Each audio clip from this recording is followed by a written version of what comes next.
Okay, well, it's April 27th, 2009, on a Monday, and this is my breakdown of Wladimir Klitschko. Rich H. Yanks and a couple of others have really been hammering me because of my, I guess, my love for any fighter that's not British, or my hatred of British fighters, which I still don't understand because I'm a big Carl Froch fan, and I love Joe Calzaghe. Not like in a, like I love Joe Calzaghe and I want to hook up with him, but I deeply respect his abilities and I think he's a great fighter kind of way. So let me get into it. Wladimir Klitschko, 52-3. All three of his fights have come by way, or three of his losses have come by way of knockout. TKO, KO, it's still a knockout. He has knocked out 46 of his 50 out of his 52 wins. 46 have come by way of knockout. So he's knocking people out at about an 84. It's right at about 84%, which is he's a puncher.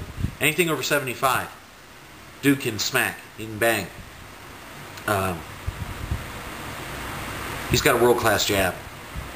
There are very few fighters that have a jab as good as his. He won a fight against Ray Austin by just throwing nothing more than his jab.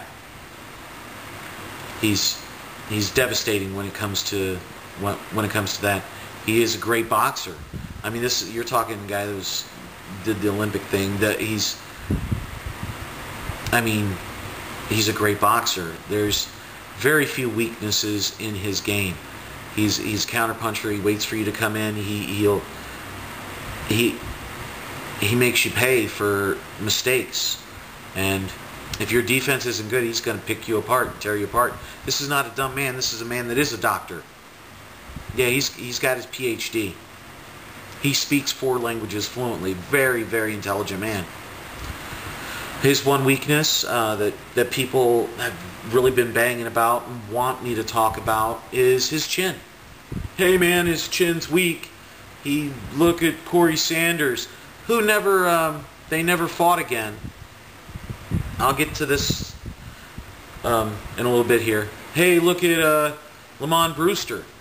Okay, yeah, it's true. But you guys remember, he fought Brewster again. He knocked out Brewster.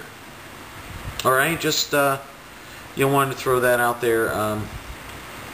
He had a broken finger on his hand when he beat him. Just letting you know. So he does have heart. A lot of people they say that when he picked up when he lost to Brewster in 2004, April of 2004. He had just picked up a new trainer, Emmanuel Schuwood. And those of you that know Manny, well, he really doesn't like to be called that, but Emmanuel will know that he is a guru when it comes to protecting people that don't have the greatest chins. He got Thomas Hearns to win titles at 5 different weight classes. I mean, the Motor City Hitman was a bad man. He got exposed by basically 2 people, Leonard, but it took him 14 rounds to do it. Fights don't go 15 rounds anymore. They only go 12. And Hagler, but that was a war for 3 rounds. It was amazing. But he did get touched. So you can still say the chin is susceptible. He's had 10 fights since then. He was knocked down against Peter, got up, whooped Peter. Okay, so he did get knocked down by Peter. We already went through that. He then went on to get a unanimous decision against Peter. So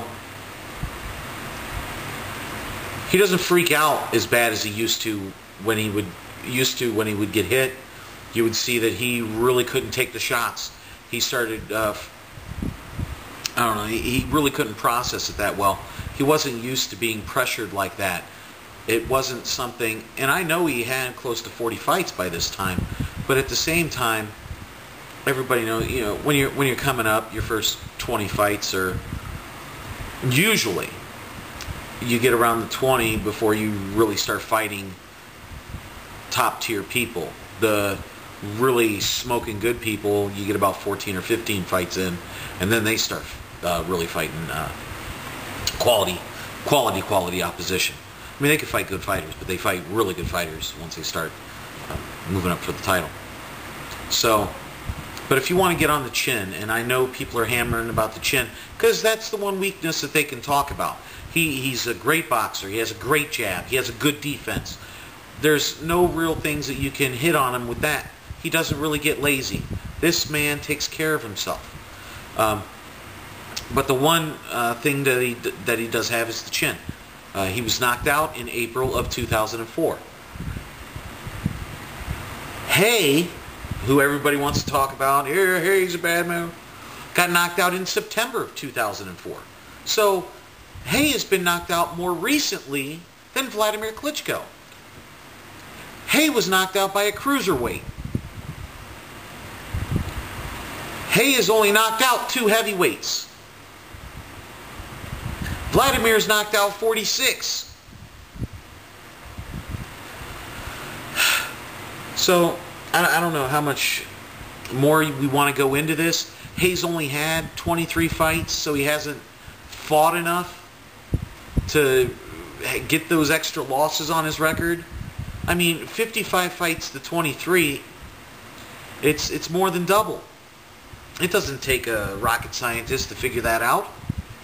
And at the pace Hay is going, he will too have suffered 3 losses by the time he's in his 55th fight, if he even gets that far. You know, if he's blessed to have that kind of longevity. So, I think that's pretty much all I have to say. I'm sorry. I mean, and since they were both knocked out last, Hay has fought 12 times, Klitschko's fought 10. They're both undefeated since then. Okay? So, I'm going to go, the chin's almost going to be a wash now. Because he knows how to react when he gets hurt now. He has Emanuel Stewart in his corner. One of the greatest trainers of all time. Not today, of all time. The man trains champions. So, he's definitely got a better corner than Hay does. By far. So, that's my take on Wladimir. If you agree with it, go ahead and rate it, comment. If you don't agree, definitely comment. Let me know what you think. Because I want to hear your side too, what observations you've seen. Okay? Well, this is Bigragu. You all have a great day. I'm out.